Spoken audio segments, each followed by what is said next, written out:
Here to keep the chase going, share information, spread unity, preserve our heritage and our culture. We're trying to achieve something that you just can't catch. We're always trying to find a better way, trying to make better dogs. That's what Dixie Doggers Podcast is. That's who we are.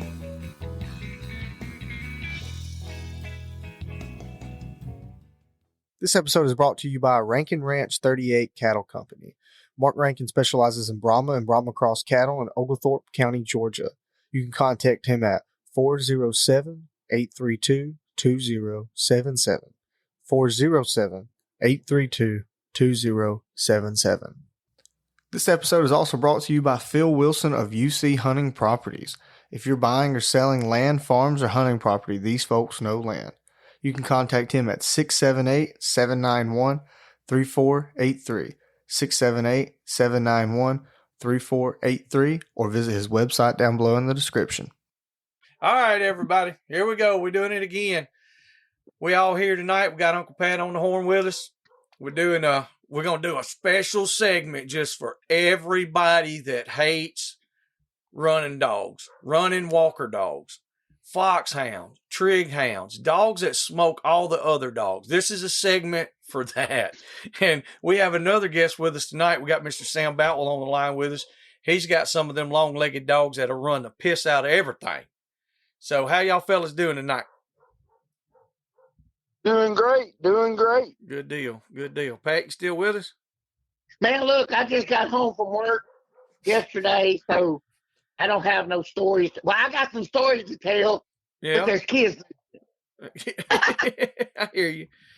All right, so what are we going to kick this off tonight? We like it's been a kind of a little topic we've been talking about with the American Foxhounds, and the way that they're finding their place into our pack. And for a long time, I never thought I would ever have any. I've had some in the past, and they were different lines. They were more just pure, straight out of coyote lines. And the ones that I'm running now, like they do the same thing, but I've got one that just seems to be better for the hogs. And I'm telling you, man, he's really doing well. And of course, you've always run those type of dogs. And then now you said now Sam's running these dogs. Sam, how long have you been running these dogs? I've been running these probably around, 6-7 months. I got you. I've run walker dogs or foxhounds in the past. Yeah. I had one about 2 years ago, and I really liked him, and I couldn't find any that was up to par with him until I got with Pat and William, and I really like these. These are seeming like what I had. There you go. So that seems to be the main thing, is if you can find where to get them from and to find enough to make you a pack of them that are all even kill across the board with them. Right. And they're running to catch. We ain't just running to run it. That's right. That's the big thing. A lot of the fox pen dogs that I've seen and had to cull through in the past, I get them straight out the fox pen. They would catch coyotes, but they wouldn't be gritty on a hog. But you find the ones that really like to run and kill game, yeah, you got you something. That's right. You just got to point them in the right direction. Mm-hmm. Hey, I don't care if it's one of them Beverly Hills poodles with that haircut and them circles and balls. That son of a bitch has got to have a big heart, tough feet, and he's got to run to catch. We're not knocking any breed out there tonight, but it seems to me that certain strains of American Foxhounds, you find those three attributes more often than you do in the cur dogs or, hey, look, nothing runs to catch better than a plot hound. That's the bulldog of the hound world, but he can't run 25 miles an hour all day. Yeah.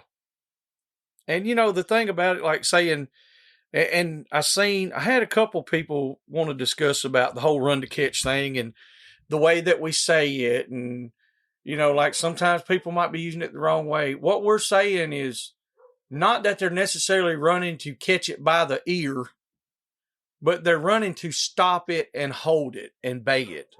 There you go. They're running to corner the game, to stop the game, to capture the game. When Sam was talking about dogs that's just running to run, I've had those, like, they'll just run out there and they might bay for about 30 seconds and then they're gone again. Or they might not even bay at all. They just, they just want to run, and until you've run those dogs and hunted them, then you really don't know what we're even talking about. That's right. Yeah. Now I've been at work, but old Sam's been hunting. Y'all listen here. This is these races he's going to tell y'all about. I know Zoe's been hunting too. So, well, my dad and me and my brother hunt together. And my dad hadn't hunted with me in probably the last, I don't know, 3 or 4 months. And I've been keeping my dogs kind of in shape. I've been running a pretty good sized woods pen, about 400 acres, and running about 3.5, 4 hours at least one time a week. And the dogs are in pretty good shape, but we went hunting, and my dad hadn't hunted with us since deer season opened.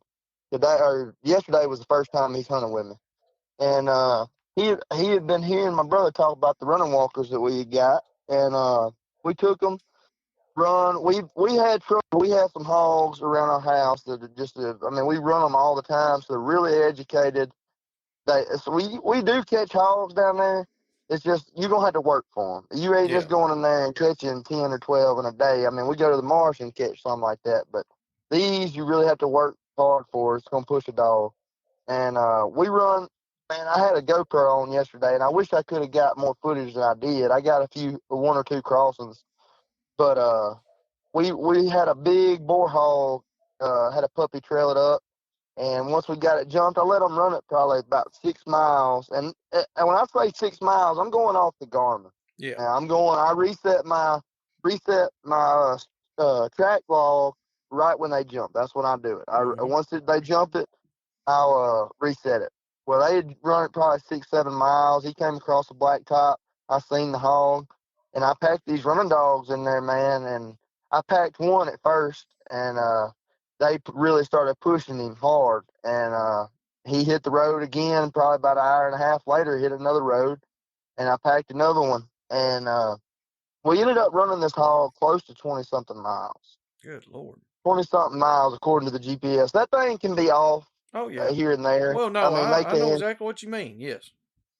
They can be off, but the dogs, I see a lot of people saying 20, 25, 30, or 15 mile an hour on their dog running a track. I don't know if they're talking about sprinting or what, but in these woods that I'm running, most of the time we ain't getting a dog running over 8, 9 miles an hour. If you got a 9 to 10 mile an hour dog pushing a hog, yeah, that's good. That's fast. That's fast. Really fast. Now, what part of the country are you hunting in, Sam? I'm hunting in southwest Mississippi. I live about an hour from Campbell. Okay. In some it's real tough country. Oh yeah, hills, hollers, we've been swamps. down there. We've been a lot of cutover. You know where Lake Mary's at?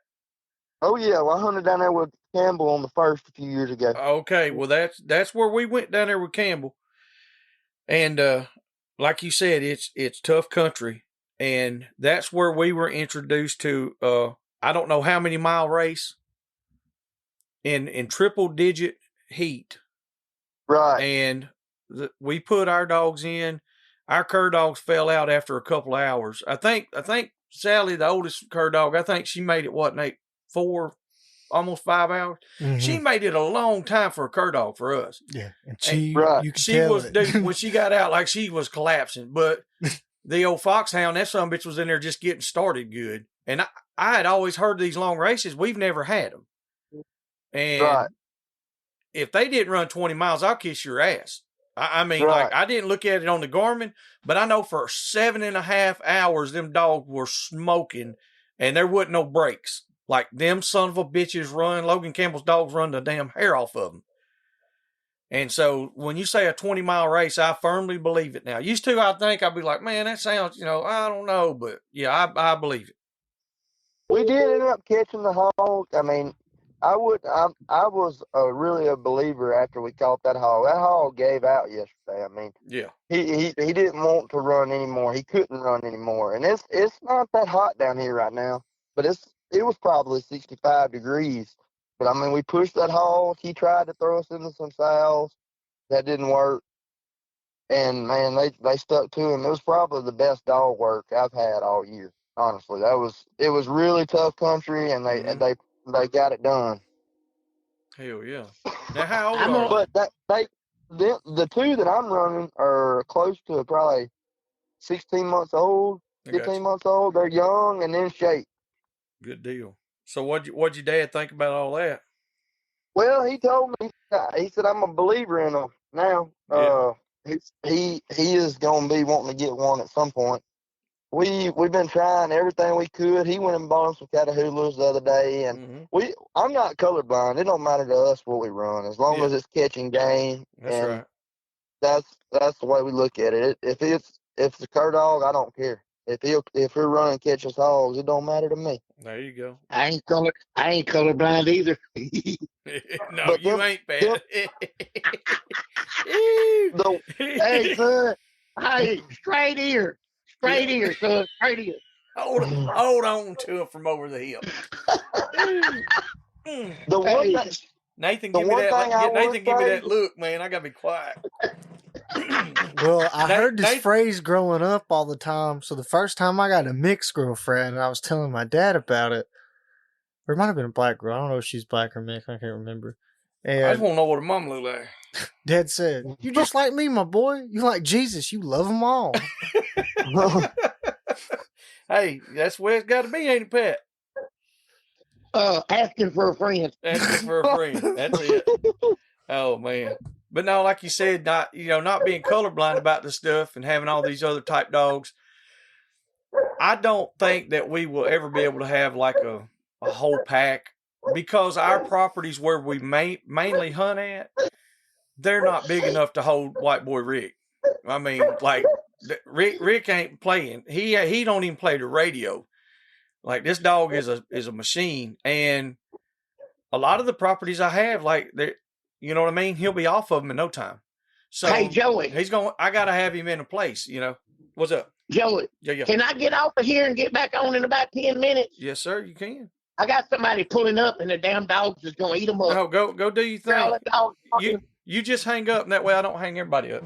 All right, I'll hang up and I'll call you back in a minute. All right, that'll work. All right, man. There we go. All right, Sam, you still with us? yes, sir. All right, so.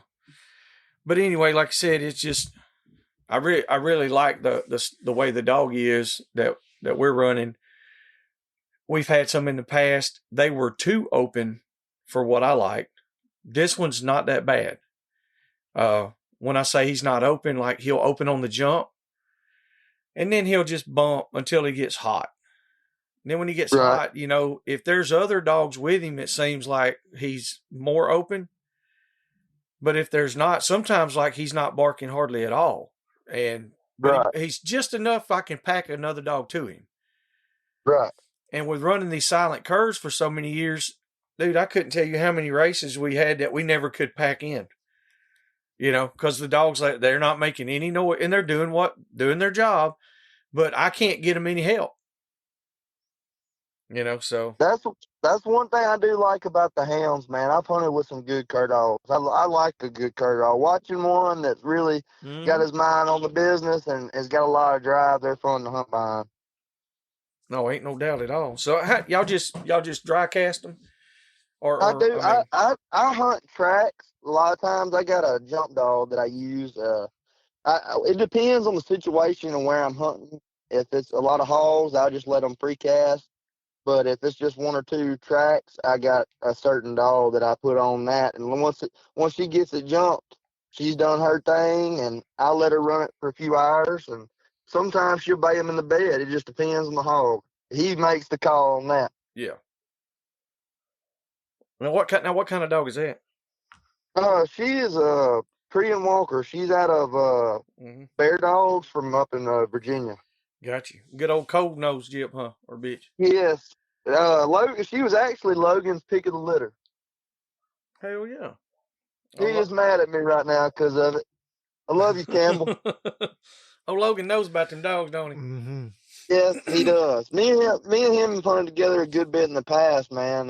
He knows a good dog when he sees it, for sure. Yeah, that's my buddy right there. We think the world of Logan. man, we went down there and stayed with him a couple of days, and literally it felt like, I'd been knowing him my whole life, and like they're good people. Did you hunt with the duck dog? With Duck? I was trying Yes, to think, sir. do we have Duck down there? I don't remember. So he had one get eaten by a 20. gator this summer. It was a good. Oh yeah, pretty that good was the dog. day. Yeah, that was the day. That's it. That's the one the Okay. gator got, Mm-mm. wasn't it? So me and him actually that's bred the that litter different together. Who? Bananamos is Yeah, the one that the gator got. Banana Banana Mama. Banamanos. Banamanos. That's it. That was the dog that got ate by the gator when we were Okay. there. That was the one that was Delton's little dog. He was a young dog, and I'm telling you, that son of a bitch right there had one struck and was gone, and was swimming a slough down there on the backside of Lake Mary, and that's what happened to him. We'll be back after a quick break. And now, thanks to the sponsors and friends of Dixie Doggers. Animal Housing Solutions. Boars N Broads. Crockett Taxidermy. Hardcore Hog Dogs. Southern Cross Cut Gear. Ada Y Transport. 4L Kennels. The American Doghorn Museum. Unique Hound and Hunting Supply. Hogbaying.com. Tuskers Magazine. Mud Creek Hog Dog Trials. Man, that'll get your dogs, man, this time of the year. Or, well, especially in the summertime. You can't hunt anywhere around any kind of river. That was in August. That was toward the end of August, I think. Middle of August or somewhere. Summertime down here, you go around water that's running, you're going to find the gators. Man. See, I didn't know the gators were that bad down there. They're bad. I really didn't know they were that bad. I knew there were gators, but like there were gator tracks everywhere. I It was mean, infested. yeah, there's a lot of damn alligators. And I know The season's not nobody long likes enough them. down here. Sir? The season's not long enough down here. Yeah. No, nobody likes them. That's for sure. Everybody we talk to, they despise alligators. Mm-hmm. That's right. So on the dogs that you're running now, how many are you running in your pack? I've got 7 dogs that I run on a regular basis. Got you. Each of them has their place. I got 2 or 3 that are really solid jump dogs, and then these other ones, I use these running walkers a lot of times when that hog decides he wants to run. I like putting them in there and casting to them. Everybody looks for that one dog that can do it all. Yeah. And these other ones, they do have the tools to do it all, but every dog gets tired, and I want to make the hunt as efficient as possible. So I like these running walkers. They'll blow the air out of one. Mm-hmm. Oh, well, let's say at the American Foxhound. That's right. Well, I mean, you got, foxhound, trig hound. It's just different strains of the foxhound. A lot of our dogs, or a lot of the ones I've seen, favor more along the trig look, and which I don't know, that's more what ours looks like, honestly. Right. But but like you're talking about, that's kind of what we've been doing with the dogs that we have. We kind of keep, instead of having those 1 or 2 dogs that can do it all, and we have those, but instead of using those all the time, we've got dogs in our toolbox there. You know what I mean? Like you just said, if you got a hog that wants to run, well, by God, we got something to push him. And that's right. If we go to a place that, man, is say it's river bottoms, they're covered up in hogs, and we need to stop them quick and in a hurry, well, I got some rough dogs. Or we just got the regular old, the A-team we got. We kick them out. We can road hunt them. We can rig hunt them. You can walk them a little bit if you want to, or they'll cast. And it seems to be working pretty damn good like that. Like you said, because it's not wearing out that 1 or 2 dogs. Right. It's all going to depend on the terrain you're hunting too. What kind of dog you're going to use and how Yes. you're going to hunt. And how big the properties are. Mhm. Yes, that makes a big difference. I wouldn't hunt these if I didn't have very big places to Mhm. hunt. You know, What would you say your average size property is that you hunt? I don't like going on anything less than 1,000 acres. Really, I got you. if it's less than 1,000, I don't even go over there. But we we have a lot of land around where I live that we can hunt, and Mhm. we got a lot of national forests. And I like hearing the race, man. I like to coon hunt and stuff too. That's the main thing. I like to hear them. I like to hear them balling on one or bay up, and man, them hounds. It really gets my heart beating real fast. Oh yeah. We were hunting with a group a couple weekends ago, and there was a gentleman. He had some hounds. Mhm. He had two of the prettiest red ticks you ever seen. Mhm. Actually, every one of his dogs. He had two red ticks. There was a blue tick and a walker jip. And let me tell you, that is tree and walker. She was nice. That was one of the nicest. She was shiny. She really, yeah, like she was shiny. shining. It looked like this sumbitch had on some afro sheen. I mean, like super shiny. But now she was still green. She was real young. She worked her ass off, hunted hard. And, listening to them dogs out there work, man, it's just, you ain't a dog man if you don't like it. And I've hunted silent dogs my whole time I've hunted pretty much. But I love to hear those dogs. And I do too, man. it's just different, them hounds just really, especially you get them big long eared, they're slower, but if you can get one of them and get about four of them bait up, man, them some bitches make some racket. They do. They do. Everybody's gonna know you're there. That's a fact. Yeah, you ain't gonna be slipping on that shit No, sir. at all. So now you said y'all run cur dogs and stuff as well. Yes, we've got a little bit of it all. Cross breeds, half Julys, half plots. I mean, How you like them I've July had a lot of crosses? success with them. That's what you say. How you like them July crosses? What are they crossed with?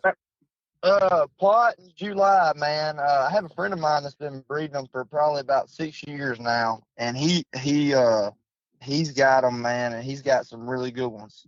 And Really? I run with him a lot. So do they take more after the plot or the July stuff?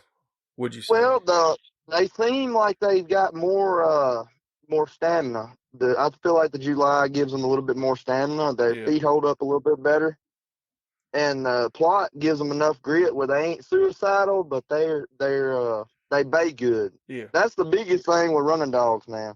I Any agree. kind of foxhound, you may go through 10 of them to find one that actually hates a hog. Yeah. You might find 9 of them that'll bark at a hog, but does he really want to catch it? Yep. That's the one we have right now. He will bay a hog, but he's standing back 10 foot. And I'm like like I said, this dog's still green. But like he acts like he's been doing it. That's all he's ever done, And so far, so good is all I can say. But at the same time, is he going to be walk baying hogs? I don't know yet. Right.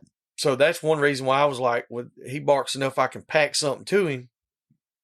So instead of putting the speed heat on him, I can put a little more pressure if I need it to get him to stop. Like if I'm watching that Garmin, and you know what I'm talking about, Sam, you'll be watching that Garmin and the dogs are moving, but they're not moving very fast.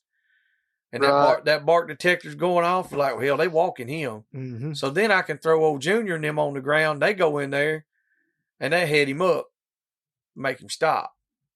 That's right. That's right. A lot of times your hogs, especially with a looser dog, they'll bay. They'll bay as long as they don't feel real pressured. Mm-hmm. That's one thing I do like about them. They're not going to be too gritty by themselves. You're not going to the vet all the time with them. Oh yeah, shit, ain't no way. All our rest of our shit, they think that they're Arnold Schwarzenegger half the time. And that gets old. That gets old. It does. Take a lot out of your pocketbook. It does. I got on a roll there for close to 10 years. Man, that's all I had was just pretty much running catch dogs. And Now, we caught the hogs. I ain't going to lie about that. Now, like, we stopped them fast and hard. But I also had to keep 60 to 70 head of dogs on the yard because I was replacing a pack every 6 months. Yo, Dog I'm feed dead too serious. high for that. Shit, it was, man. I don't, how long did we do that, Nate? Like, seriously, about 5 years, it was real rough because I would literally, once a year, I would lose most of a pack at some point in time. You know what I mean? Like, whether it was Right. just one here and there or whether it was 2 or 3 at one time or whatever. I didn't run a big pack, but usually I would run, I would try to put 1 or 2 main dogs down. And then if they got out and if it was a bigger hog or whatever, I'd dump a couple to them. And it's always getting cut down. It's just, damn, it's rough. That's right. That's right. But we had smaller properties. Say, like you said, you need something 1,000 or more. A lot of ours is 1,000. That's max. You know, and Mississippi's got some really good hunting areas. We're blessed. Do y'all have public land over there? Y'all can hunt much?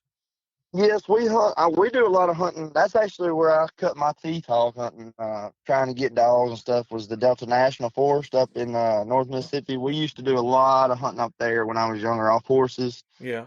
You know Keaton Temple? Yes, he actually bought our Jag Terrier from us, Dagger. Blood dog. Oh. Kendall? Yeah, that's my dad. No joke. Yes. You know who, then you know it, don't you? Dagger's out here in my front yard. Really? Oh, yeah. Yeah. I trained that dog to blood trail deer pretty much. Well, he kind of did it on his own, but he was a pretty decent little hog dog, too. Oh, yeah. He don't like a hog very much. He's old, though. He's like... I think he's got one canine left. Yeah, he's done got old. And the female off of him, Kiken, I think it was off of Dagger and Roxy. Yeah. Okay. Yeah. Keaton had Roxy. Dagger was the daddy. Mm-hmm. And I think Kendall wound up with a female named Kiken, which means female dagger. And That's right. I remember that. All right. Well, Kiken is in North Carolina at Junior Kiefer's with my Oscar dog. I got both them up there with Mr. Junior, and he's actually gonna breed us up a litter up there. They run bear with awesome. With the Yogs? Yeah.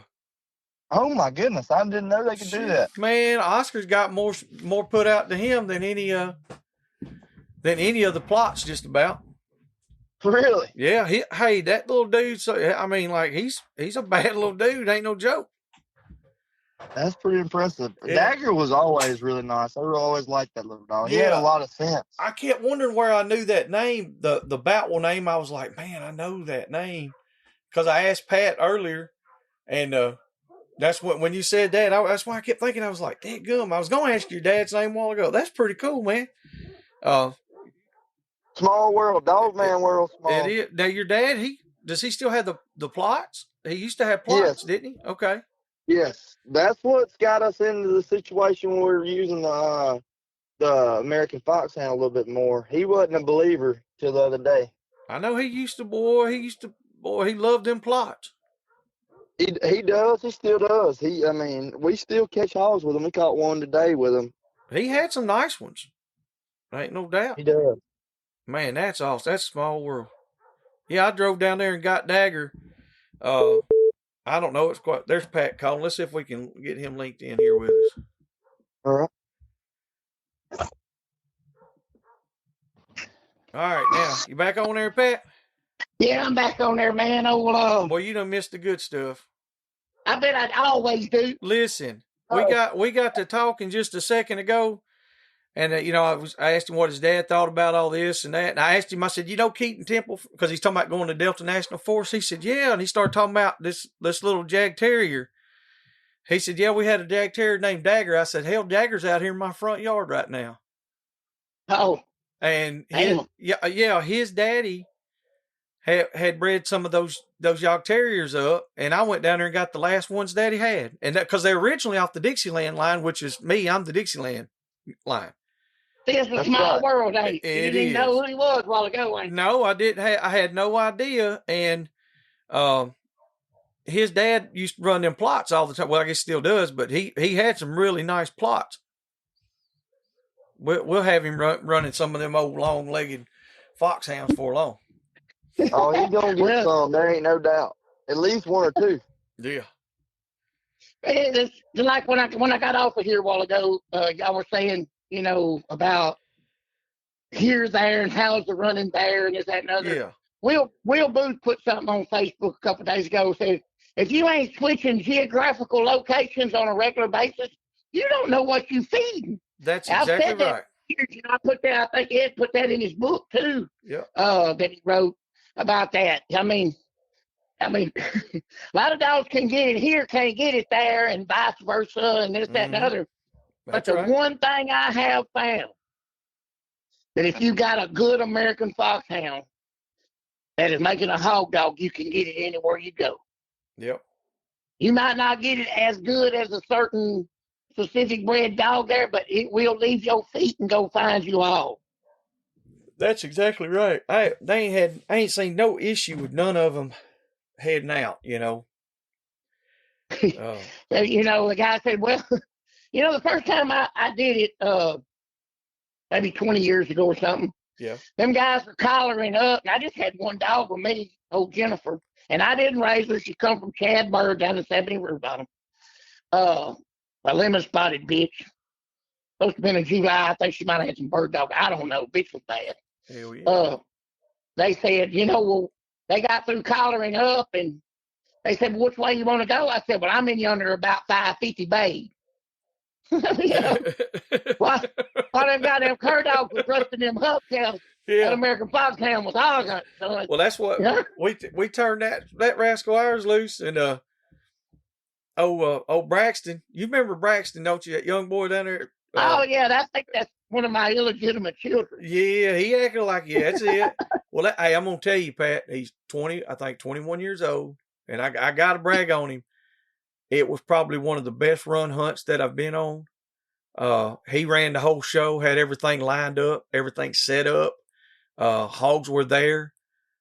Properties were taken care of. We didn't have to ask for nothing. He got a good mentor.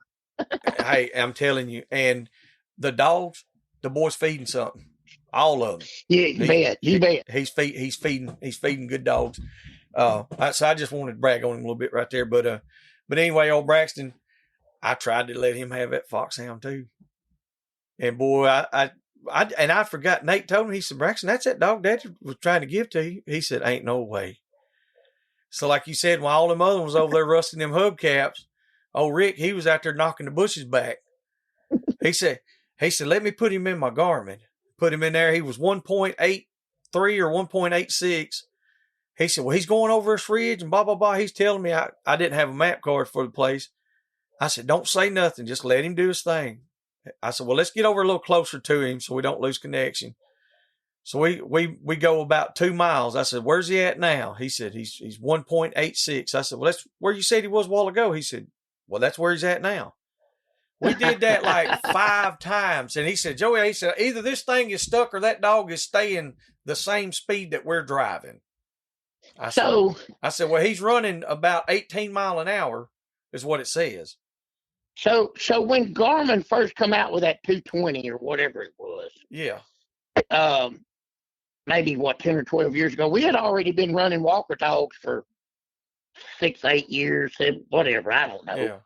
So we ran a quick track collar and a Garmin. That's right.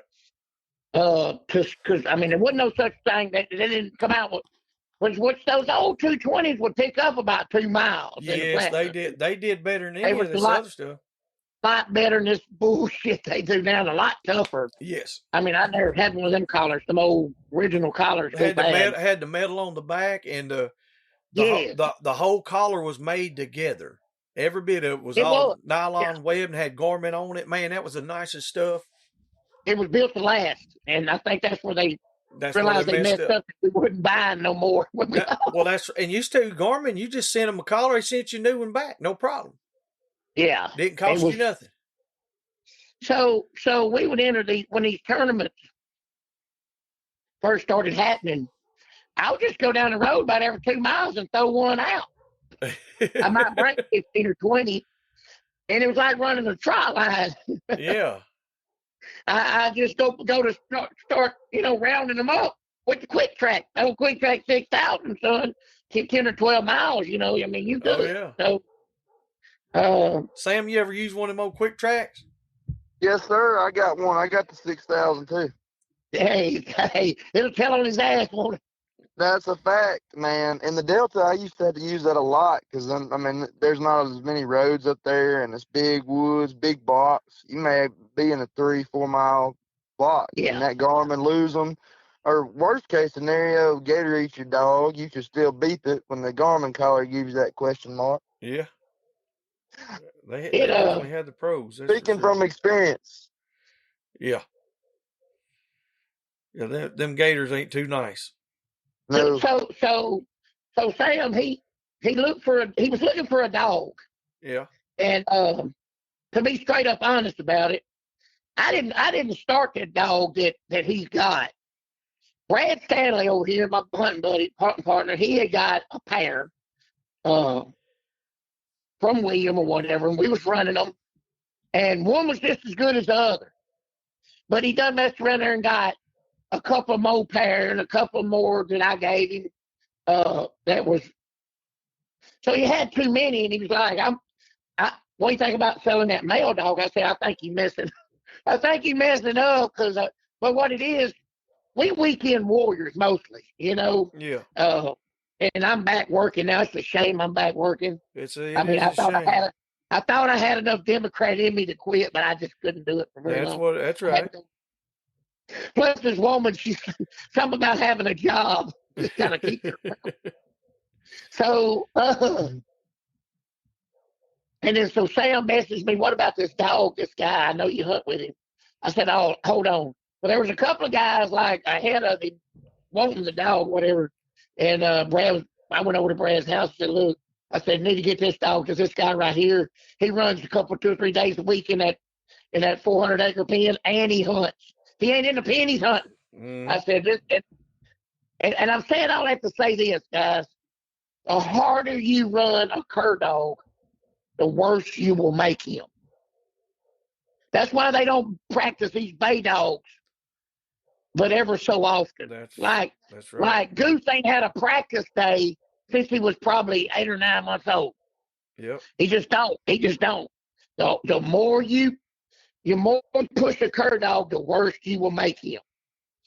A American Foxhound, running walker, July, whatever, Goodman, Trigg, whatever the hell you want to call him, the harder you run that son of a bitch, the harder you make him. Mm-hmm. They say, oh, he burned his pads on his feet. What do? Run that son of a bitch again. Keep pushing him. Run feet on him. Yep. Oh, he bucked the ankle. I'm going to lay him up in the pen. I said, well, if you do, you ain't going to have nothing. What I need to do, run an ankle back on him. Mm-hmm. It's physical therapy is all it is. Yeah, if you let him lay up, you'll lay up that ankle, a heel, and it'll be stiff. Yep. But it'll always have a little knot on it right there. But if you run an ankle back on him, I ain't gonna say he's gonna be 100%, but he'll be 90. He'll still be able to go. Than 0. That's better than 0%. So all these people, the more you bay a walker dog, the better off you're gonna be. The more you bay a cur dog, the worse off you'll be. Mm-hmm. The harder you run the cur dog, I can make any cur dog get under. That's why I don't kid. Y'all know me. I test my dogs at 4:00 in the evening in August. Mm-hmm.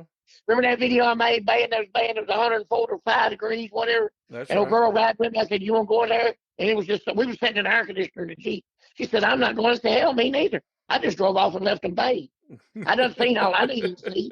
If you go in there and catch a hog, you'll die. Yeah, they know It's what so they were hot. doing. Yeah, it's hot. So yeah, I was just checking to see what I see. That's when I'm gonna check mine. I ain't even worried about it right now. People talking about, oh, that bay pen dog. I thought they said wouldn't catch a hog. I caught 3 hogs today. That's motherfucker. It's February. Yes, it's not that bad. Let's go in goddamn September. Let's go August the 15th at 4:30 in the evening. Yeah, that'll change a lot I promise of stuff. you. It changes a lot. I can promise you that American Foxhound is going to put that son of a bitch under the trunk. Well, that's like I said, that's one of the things that really really got me going. You know, I went with Henry Williams over in South Georgia, and well, it might not be real far south. I don't know if they want me to say South Georgia, but I went with Henry over in Georgia. He's not too far from old Will Booth and them. And that's the way we did. I mean, it was 3:00 in the afternoon, and we'd done been heating this hog up for 5 or 6 hours, and them dogs didn't even act like they was breathing hard. Then I went down there with Logan Campbell, and that one day we didn't even drop dogs till 9:00 in the morning. It was August the 23rd. Come on. And we ran till dark. And look, and I ain't saying they ain't exceptions to the rule. I've seen some damn good cur dogs. Josh Sandel over yonder had one old diesel, one of them jet black Catahoula looking so much. It was bad. I could think of 8 or 10 more off the top of my head that, hey, they was bad. But day in and day out, if you trying to get in the business, you got a lot better chance of getting one. Them good cur dogs like that's like a good blue tick. Yes. One of the best ones you'll see is a blue tick, but you have to go through 10,000 of them to get to that bastard. Yep. I know exactly what you mean. So there's exceptions to every rule. I got to put that disclaimer in there, or I have some cur dog Nazi want to send me to the gas chamber for saying that. Yeah. Oh, well, my cur dog, whatever. You know, well, usually the people that say that, they've owned about 15 dogs their whole life, and they never hunted nowhere but right there with their buddies. Yep. And like you said, that geographical location. Oh, man. That was one of the biggest things that I really paid attention to with Carter is, you know, how much when he first started taking Champ, he would go to every state he could go to and catch hogs. And every state that he went to, he would take that dog. And it's a totally different style dog than what they run now. You know, he runs deep cast dogs. And yeah, I wonder where you got them at. I have no idea. I think he picked them up on the side of the road somewhere down there, Pat. But you know what I'm saying? It's one of them deals where, but he knows what he's feeding because he can talk shit because he's went out and done it.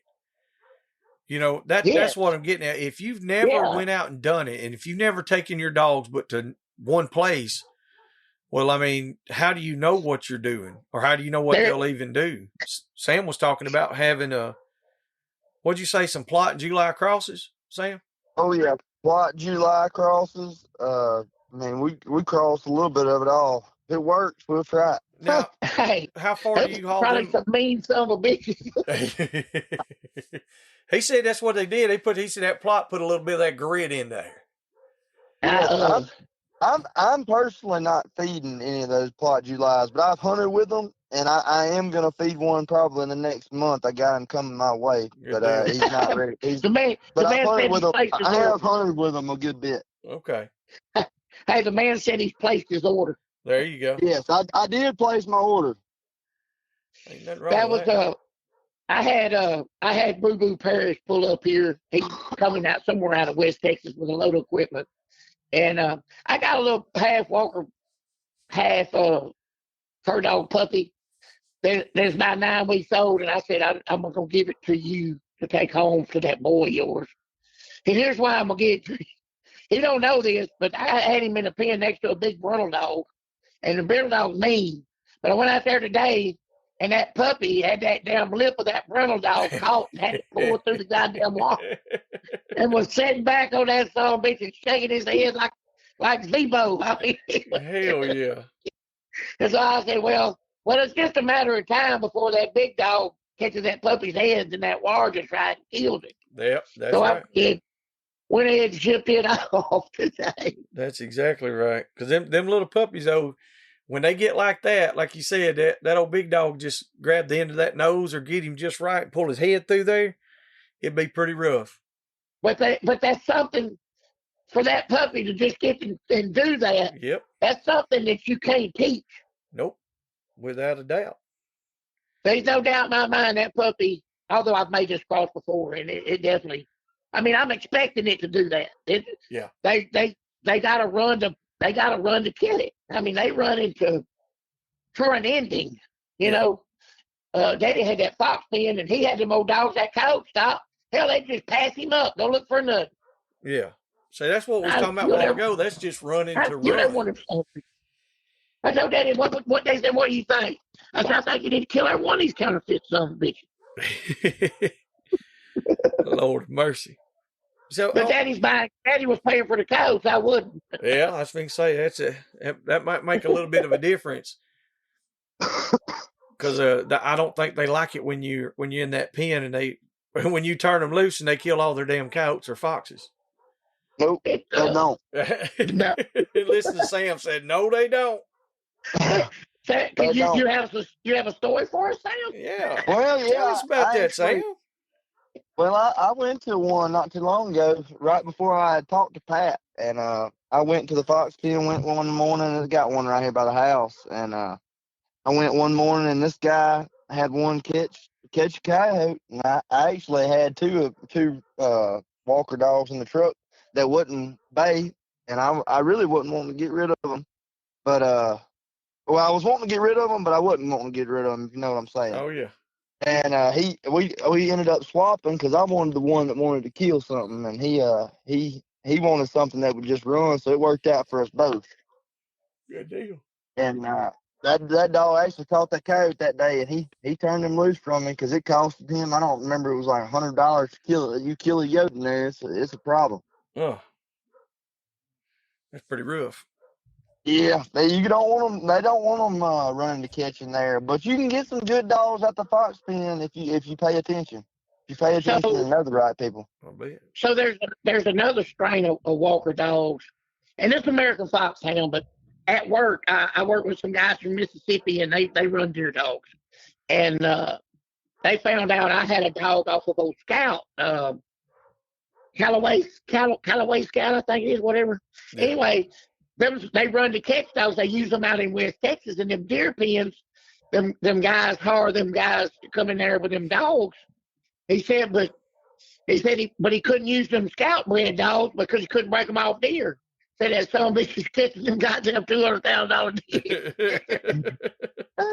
He said the guy there, he said he'd just go down on level 18. He'd just knock that dog down with that, with that tone, that shocker. He'd just knock him down. Said when that son bitch would get back up, he'd just take right back off on that deer like a freight train. Oh. He said he never could make them understand. And so saying all that, say this, the guys found out I had some of that, and so they go all come breed a chip for their deer dogging. But that's what I'm. One of my stud dogs is Uncle Scout. That's all I'm gonna say. Yeah, that's right. Because it's run to catch shit. And that's there's like you were talking about. There's several different strains of the foxhound. Oh God, yeah. Now, the trig hound, I hear a lot about the trig, which I mean it's a foxhound, correct? Yeah, Same thing, just a strain. They you'll have to get Dan Lewis over here to talk. Yeah, he's gonna be able to explain it better than me. Yeah. Well, I mean, I knew, like I said, I studied a little bit on that. I just knew that looking at some of the pictures, like the trigs, they had a little bit of a different look to them. They do. They shorter. They more bench-legged, more stouter. Yeah, and ain't nothing slow about them. No, that's right. You know what they remind me of? Them field trial beagles. Yeah. Just that's really too tall to be beagles. Yeah, that's right. That's exactly right. Hey, they boost scoot boogie though. Hey, don't let that short leg fool you. That's something. I like a short dog anyway. Yeah. Especially these. I don't know about Sam. I know the little dog Sam got from us over here. He ain't just real big. No, he's good looking though. He's good looking. Oh yeah. Hey, he would. You need to bring him to Uncle Earl's to the bench show. I do. That thing will pose. I'll send you a picture of him, Joey. He's super slick, right. High tan. The right, looks like old liquor bread. That's right. Yeah, I'd like to check that out. You know, I would think my kennel, I would know how to spread, but I don't. He's hell and liquor is what I was told. Well, yeah, just looking at it. That's Is why he I hell say, on look, liquor? Is that He's what hell you're on saying? liquor. He's hell on liquor. That's right. That's what I'm talking about. if you go, look, now y'all, I'm going to make some of these fox owners mad, but I'm going to say this. If it ain't got some hell and liquor in it, that somebody can't shit on my yard.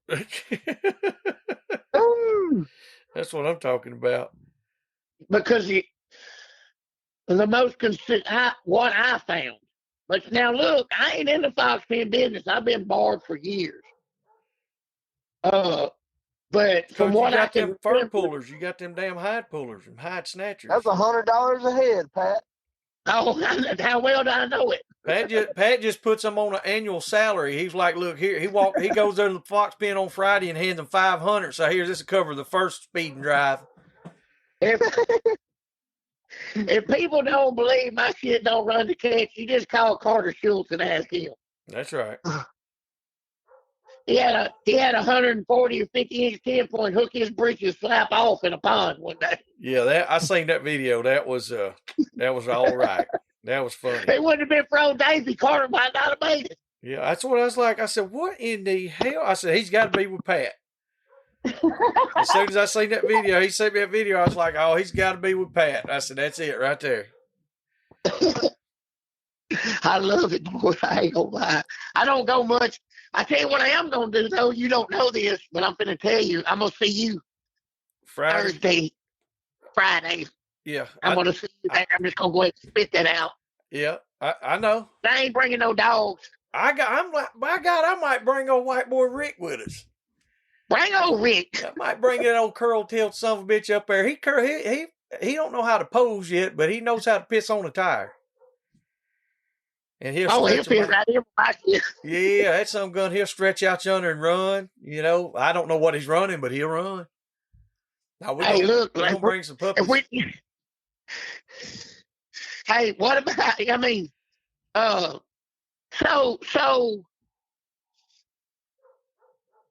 we talking about this, that, and other. Sam, I was talking to him yesterday or this morning. Yeah. And he said something that I preached a long time ago. I ain't said it in a while. Well, the hog can trot and lope all day. Yeah. But That's a fact. That's a fact. Very far. That's right. Tell us about that, Sam.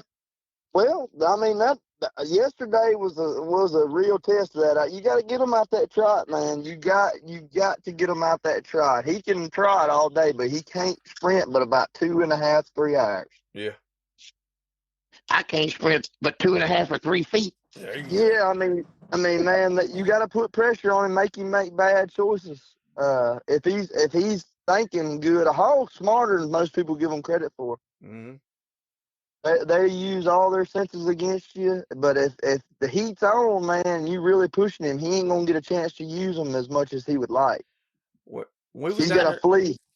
Well, yeah, you got that fighter, the fight or flight deal. Most of the time, they're going to try to run, especially in this day and age. Used to, Pat will tell you, and I'm sure you know the same thing. We had hogs that would bay up. Evolution has happened. Yeah, we done killed all the dumb ones. That's right. And we were down there at Henry Williams' place when I was talking about earlier, and that was one of the first times I seen a hog do that. Man, Henry and them said they run this certain route every time, and we'd go up there and get on the road, and we'd see where they crossed and all that. And if he got in a certain block of woods, you could keep him in there if you stayed on the road, and that's how we was gonna catch him. We would get him in there and just run him, like you said, no trotting. We're gonna run him. And it was hot. And so, but he wound up slicking on us and he crossed the road. And that's what he said. He said, oh, Lord, he said, we're going to be running for a while. Well, he kept trying to get to the end of this cotton field. And that's where he messed up. Because like you said, he made bad choices. Normally, he would, like I said, those guys knew a certain track that he would take, a certain route. And that's what Henry said. He said, he's going a different way. He said, we're fixing to catch him. And sure enough, after he made that first or second bad mistake that he normally didn't do, we caught him. And I mean, that was exactly what happened. Like you said, they're smart. They got certain routes and paths that they take, run you into a group of sows and shoats, dump you off on them or whatever, you know. But if you get them pushing, you can blow them lungs out. That's a fact. That's a fact. You got to get him out of his comfort zone. If you don't ever get him out of that comfort zone, he will do everything he can to get you off of him and put you on a coat, fox. It don't matter. I mean, they'll try everything. These ones that get run every day, like when this woods pen I go, man. Mr. Mike is one of the guys I go and run with. He told me he sees it all the time. He'll run these hogs every day. He said the more you run them, these hogs get smart, and when they get tired, if they can't throw you off on another hog, they're going to run you in the middle of coyotes, whatever they can to get you off of them. Yep. I believe it. I'm gonna say this. You know, hey, I get caught. These young boys, they call. Oh, if you got this or that, you just come on over. I get called out like 3 or 4 times a week. First off, I ain't going nowhere. I've been shot and stabbed.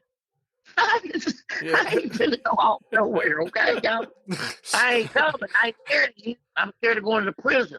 That's right. Look at your dogs. If they run in that track with the nose on the ground, don't call me to come go against you, because you're not going to be fast enough. That's right. That son of a bitch has got to have that head up, drifting, maybe 10 or 15, 20 feet from where that hog crossed that on the downwind side, gouging on him. But that's the way they're supposed to run. Yeah, but now getting him up. Sam, tell us about that puppy. What happened the other day about him putting that nose on the. They do have to put their nose on the ground to start with. Yeah. Oh yeah. I ain't saying to wander it out like a blue tick on a possum now. Oh. Oh God, just back and forth till you go get him. Call it boo-hoo. Yeah, but putting that nose on the ground and moving that track to a jump to get him up. That's right. Tell me about that. You can't run him if you can't jump him. That's the way I look at it. You got to have a little bit of both. And if you ain't got a good enough nose to just cold trail him, at least cast, 500-600 yards, half a mile. I mean, whatever you got to do to get some game on their feet. That's the way I look at it. Yeah, I agree with that. No doubt about it. What do you guys look for when you're looking for a speed dog? That's something I would like to ask y'all. What, physical? Well, physical. How when they're running? What are you looking for when you're running them? Let Pat tell you what he's looking for. Do you really want to know? Yes. Okay. I'm gonna watch that dog, and he has to move like flowing water. When his front feet is pushed back, I want his back feet up around his goddamn ears. I want a bow in the middle of that back. Yes. And when that son of a bitch comes straight, I want them front feet out past his nose and them back feet straight like Superman flying. So a long stride. Yeah, big long That's right. stride. And then I want him to come back like that. Like when he pulls with that, speed is in the front end. Yep. Right. You can cut a back leg off a dog, it won't hardly slow him down none. That's right. You pull, when he pulls, he has to pull with him front. That's why you want a good cat-footed dog and not a coon-footed dog. Coon-footed dog will be just as fast, but his feet will get sore because he's got too much contact with the ground. Yep. Right. Okay, so you want him to pull and like when them front feet is between his back legs going to be up around his goddamn ears. Finna get another halt to shove. So it's push and shove, and it's got to be in the backbone too. I'll send y'all some pictures, and if he's got to run fast enough that his ears is blown back. Yes. So but you see what I'm talking about? Like a cheetah. He needs to look like a greyhound. Like an inchworm, like a greyhound. That's what they do. Yeah, like you've seen those pictures of people take of greyhounds in motion. That's what you want your hound to look like as well. We always put a lot of different type of running dog in our stuff. Whether And see, it's he can't. Right. no, go ahead. He can't. He What? can't. He can't do that with his head down running a track. No. He'll poke his eyes out with his back feet. Yep. Some bitch stick his toe in his ear hole. You got it. But same thing for us. They gotta be. My daddy called that float. You gotta float that son of a bitch around there, son. Yep. Right. Now, saying that to say this, are they gonna drop it every now and again? You bet. Yeah. But boy, don't the pick when you got a dog and a double clutch that Marc on the pickup and grab it and go, boy, that makes it worth dropping it. Yeah. That's a That's fact. like to say, I'll leave there with that bastard shit. Yes, sir. And I better not say nothing. They better be trying to snatch it from him. And that's right. That's something that I'm still learning a lot about is what to really. One thing goes hand in hand in these dogs is physical capability. From like I was talking about with the greyhound versus with the foxhound and all that. It's so similar because speed is what we're talking about. That's the topic of the dog. I like to have a dog. I like certain physical attributes, like Pat said, the way that they run, the way that they move. They got to be very fluid. Smaller feet, definitely, or cat-footed. Yeah, But yeah. I definitely, if I'm watching that dog run a track, I will make certain allowances on some stuff if he can drift the track, like you said. That's become probably one of the most important things is how fast can he move the track. Right. As far as, hell, they can be as fast as they want, but how fast is he moving the track? And I know that all plays hand in hand. I know it does. But each dog's going to be different, or you wouldn't have a damn lead dog. That's right. They would all be the same. So, so what I'm trying to look for is, which dog is moving that track the fastest. We got some cur dogs right now. We got a Kimmer cur that son of a bitch will move a track so fast. He don't want to put his head down ever. But he might overrun it and lose it. Yeah, but that's the thing. He don't have as strong a nose as one of the foxhounds would. Well, his feet's faster than his nose. That's right. That's right. That's exactly. Hey, I'm gonna tell you right now, they better have their fucking laces tied up real tight if they're gonna outrun Louis in 1,000 yards. Like greyhound kind of stuff. But after that, yeah, if we were going to have a road hunting competition, we could do an 8-hour hunt, and I'd be like, I bet Louis just, like, as far as you could tell which dog was the least tired. Yep. I'd have good confidence Louis would probably be the least. Yep. He's a Kimmer. But like you said, as far as the longevity on the track, he'll fall out sometimes, Oh, like yeah, because he's a cur dog. Yeah, he's a cur dog. But like at the same time, you gotta be man enough to say, hey, this dog does great at this, but not so great at this, and that's what Sam and we were talking about a while ago when you were off, Pat. He was like, having dogs that have a dog that's good at everything, or having 4 or 5 dogs that are good at individual things. Well, yeah. Yeah. So you could, and I'm finding that works really good too. Like having an old tree and walker to start a real cold track. And once they get it started, throw that foxhound out there to get that track moving faster, and then put her back up, or use a cur dog to start, whatever, you know what I mean? Use 1 or 2 different things. So how do you feel about that?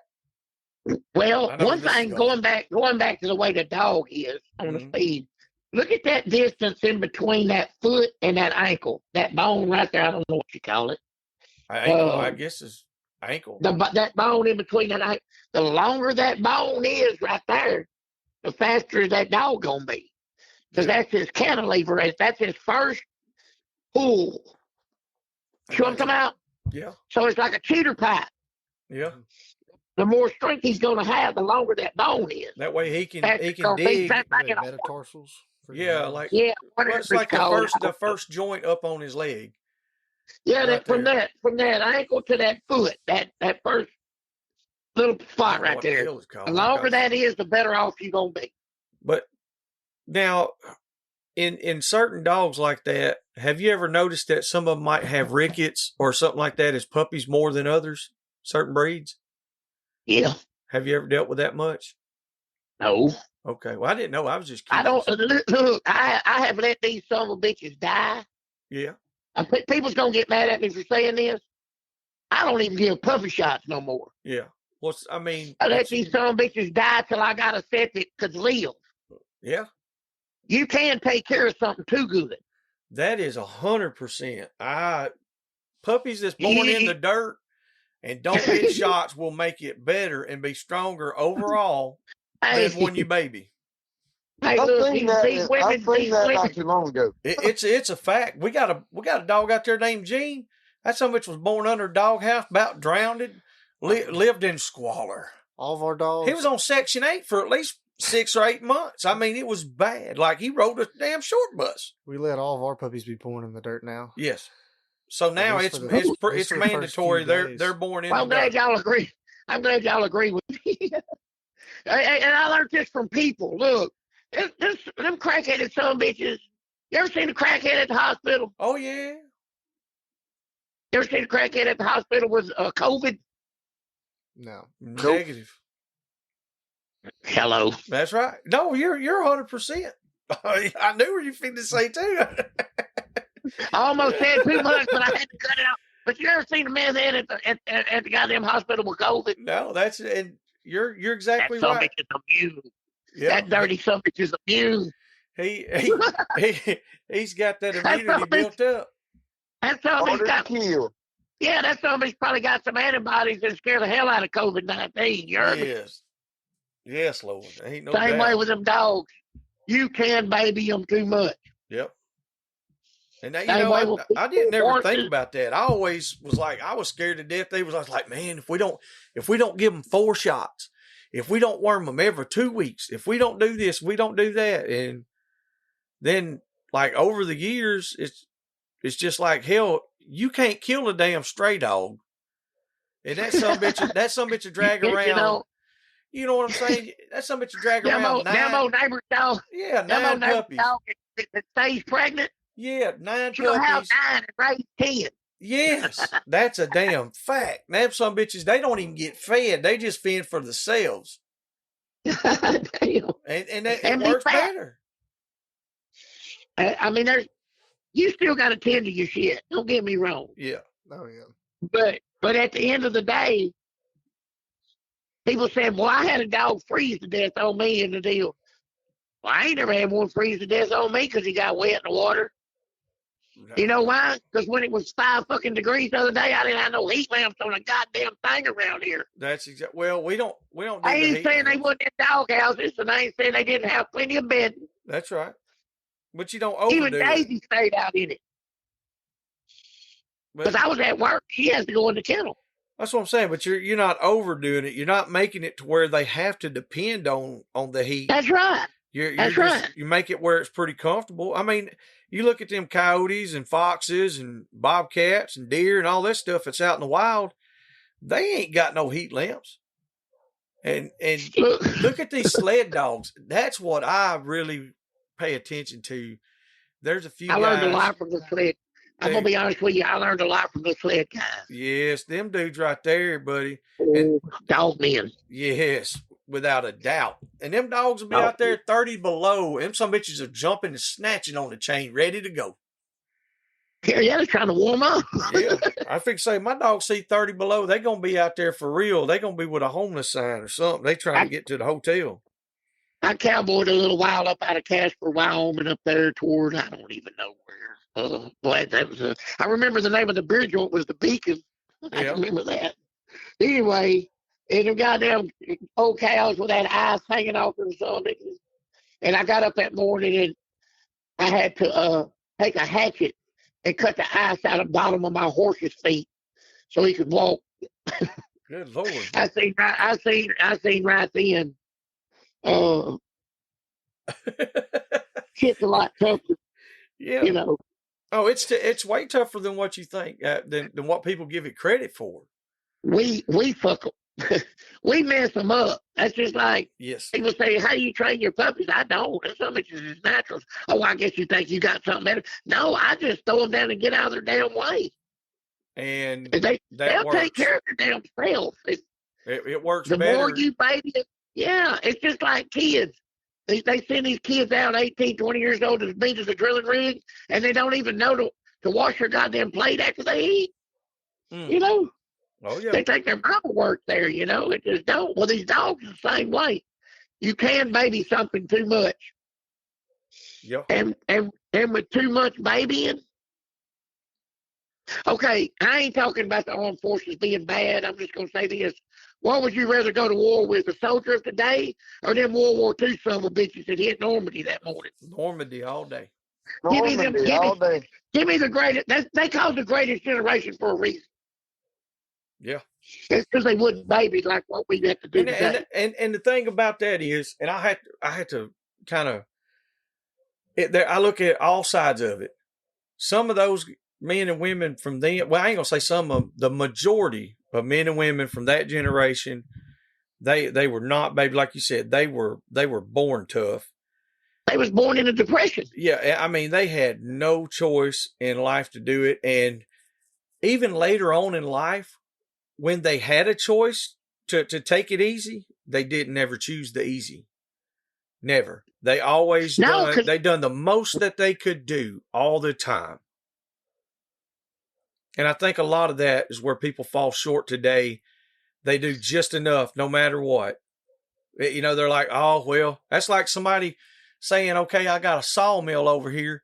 How many 20 to 25-year-old young men do you know that know how to use a crosscut saw or a broad axe, a hewing axe, or can hook a mule team up, or even know what it is? Yeah, they don't even know what it is. That's a damn fact.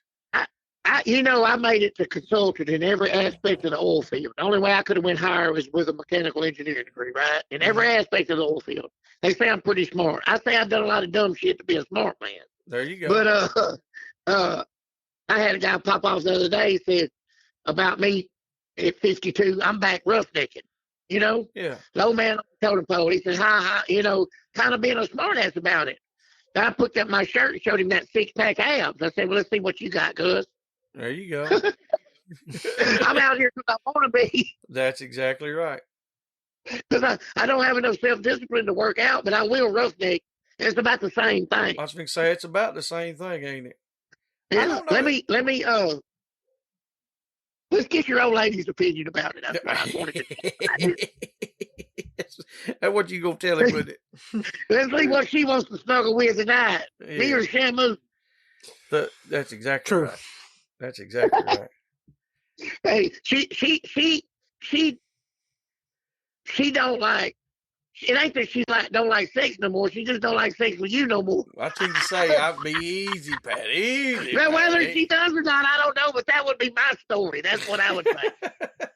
Because you can't offend me. I don't get offended real easy, and I roll with it. And I'm a smart ass. I know. There you go. Sam, but I would think hey, your dad's gonna have a whole sermon to preach on us, boy. Oh, I forgot his dad's a preacher. Oh, yeah, that's good. He's gonna be.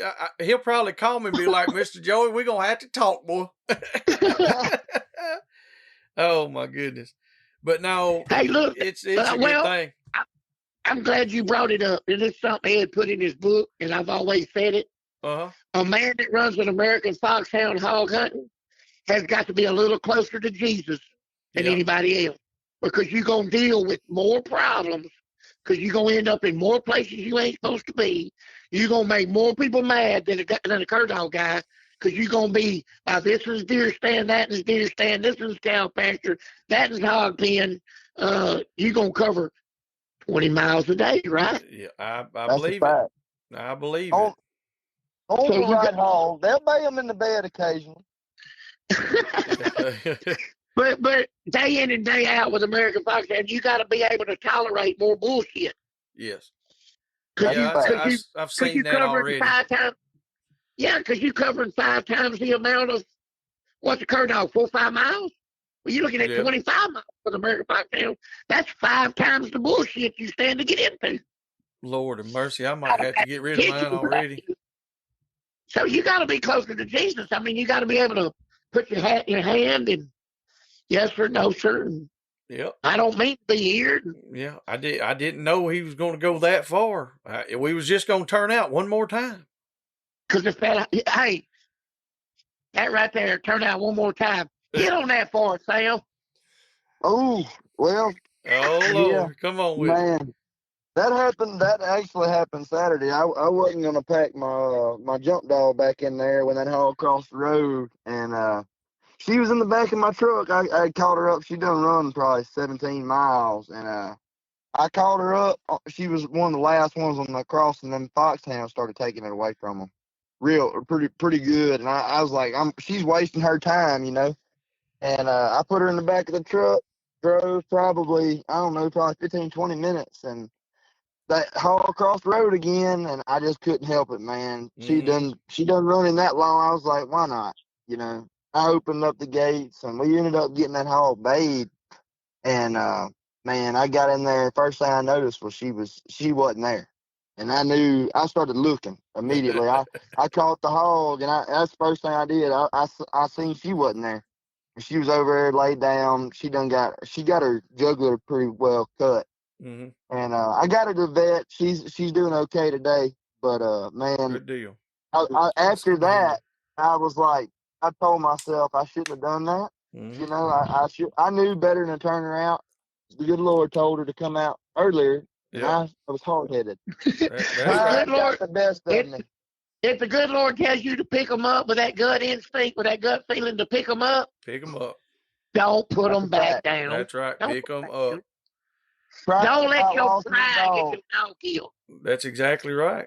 There ain't no doubt about it. We was out there with Carter and Ryan, and me and Rodney was coming across the backside of a pasture, and Carter and them had seen some shoats or something out there in the field, or a couple of pigs, I can't remember. And I'd seen another group, and it was right at dark. We've been running all day.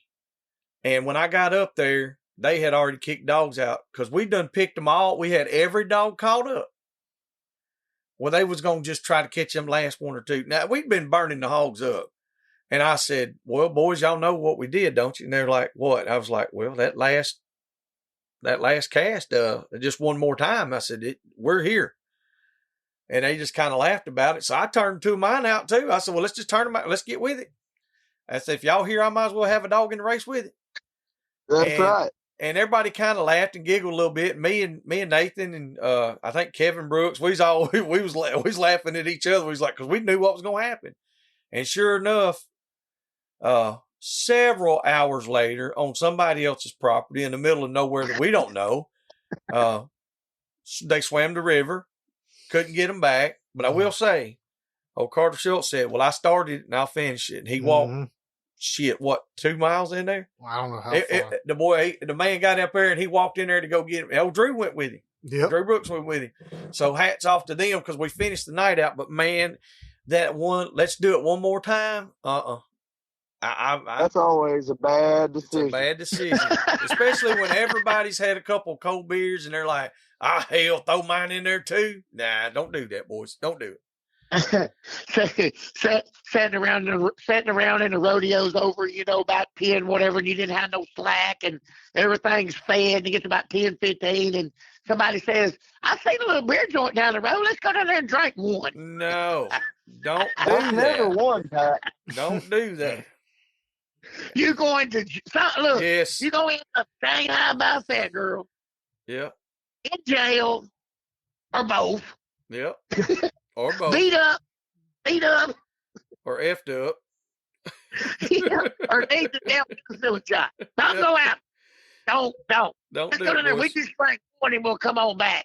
If somebody says it like that, go to bed. Yep, go to bed.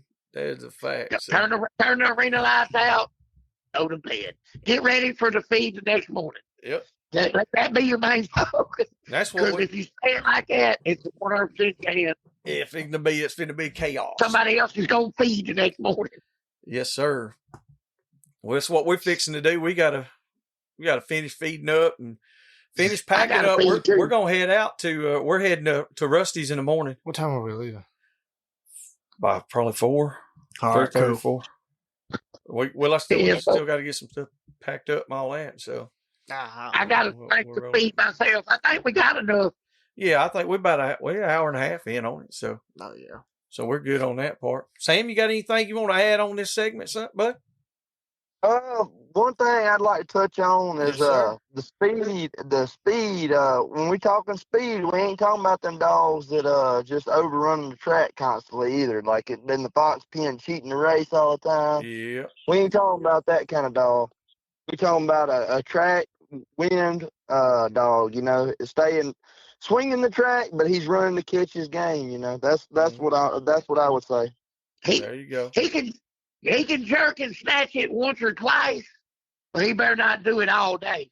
Right, That's that's the problem. He just like in that fox pen. If he comes down that road more than about 4 times, I'm finna give him a bullet.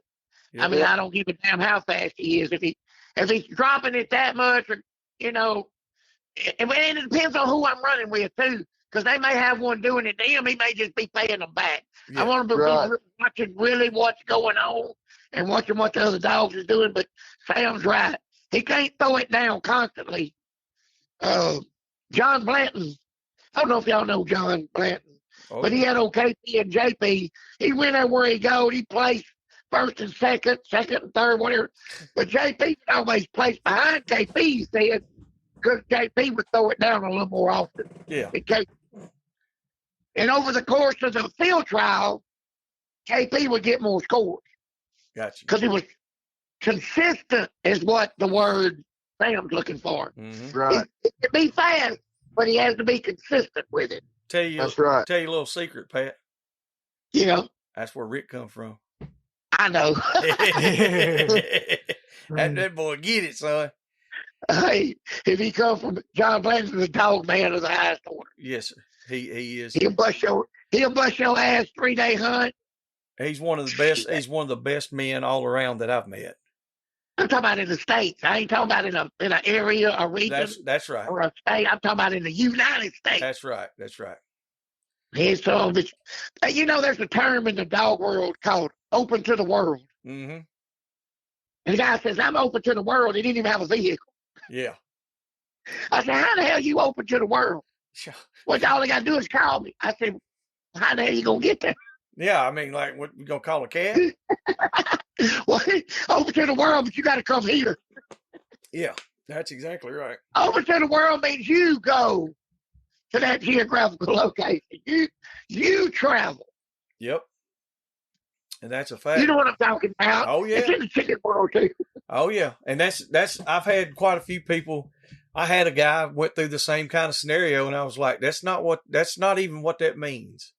So when them guys say, we'll come hunt with us and over here, but no. You go over there and I'm going over there. We're going to somewhere different from both of us. That's what I'm talking about right there. That's open to the world, by the way. Yeah, when some gun won't start running their talking their shit and be like, well, you bring your dog to my place and we'll hunt. And I'll bring mine to your place. No, let's just go somewhere we ain't never been and don't know nothing. Let's go there. The only one I really talk about is dogs being shitty is Randy Terrell. Yeah. Well, that's because of the relationship. Oh yeah. Or is it because the dog's being shitty, Pat? Tell the truth. Hey, did you see me post a picture of Goose and say I'm headed to Mud Creek? That's because I seen that old woods dog in there. And then I had a picture of Crow too. Hell, Crow been dead 3 or 4 years. What I want to know is this deal with Randy and this damn Polaris Ranger North Star heating and air conditioning. And he's like, I got to have air conditioner and a heater. I'm like, what? I don't know why he can't sit over the steering wheel. Hell, go back to drive. Randy, go get it. He gonna have to borrow the baby girl's booster seat to see over. Randy, I'm just carrying on with Pat. I love you, started Randy. it. I love you, Randy. I love you, Randy. Pat started He it. already hunted his mama's rubber boots. Hey, he's gonna he gonna have to get you back, Pat. You know that. He gonna say, I gotta get on there and talk about Pat. Hey, look, if he gets stuck, you have to dig it out with that little bitty shovel TJ gave you. He get that little yellow bucket and his green shovel. Yeah, like CJ say, that little bitty shovel. That little shovel, baby. Oh, shit. I gotta get off here. I I gotta do feed my too, dog. buddy. Sam, I bet you didn't know you signing up for all this, did you, brother? No, I didn't. But I do listen pretty regular. So I've heard a lot of the ones lately. I listen to Logan and Okay. Jason. I know all these guys, man. And, Good deal. it's a small hog hunting world in South Mississippi. It is. And like I said, man, thank you for getting on there with us Yes, tonight. sir, we appreciate it. Appreciate it. Hey, man, tell your dad Yes, we sir. said hello.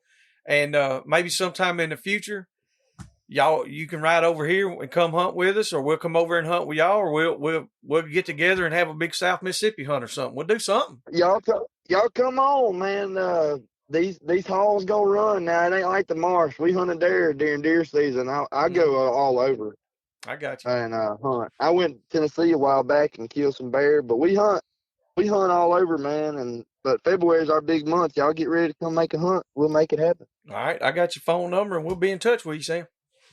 Yes, sir. Thank y'all. All right. Thank you, brother. Thank you. We'll see you, Pat. All right, Talk to you Joey. later, Love Pat. y'all. Be careful. All right, bud. Love y'all, See man. y'all. All right. All right, I think I got everybody on there, off of there, and all that. Yeah, that's pretty wild. That Boutwell name, I kept thinking, I was like, man, I know that name. Where do I know that name? And then when he's talking about that dagger dog, that's just crazy, ain't it?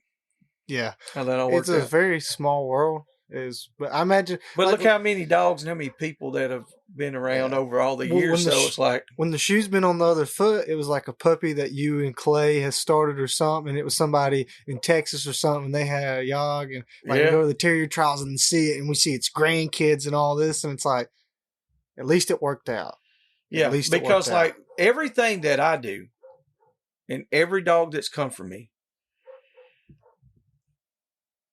had to start because of my uncle getting us to go hunt with Clay.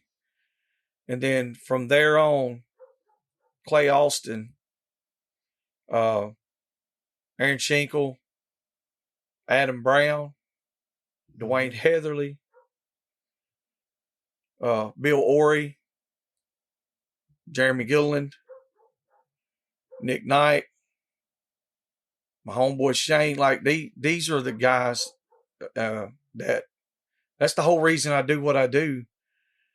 And I just, I wish we could all still go hunt and all that, but life has happened. Things have changed over the years. Most of those guys don't hunt anymore.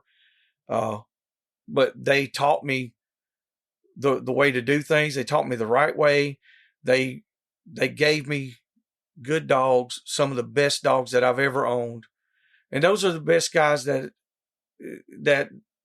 God put them in my path in life, man. I get emotional talking about it because it's like, man, it's just, we were such a good group. And like there's several more. Roger Wright was there with us for years and years.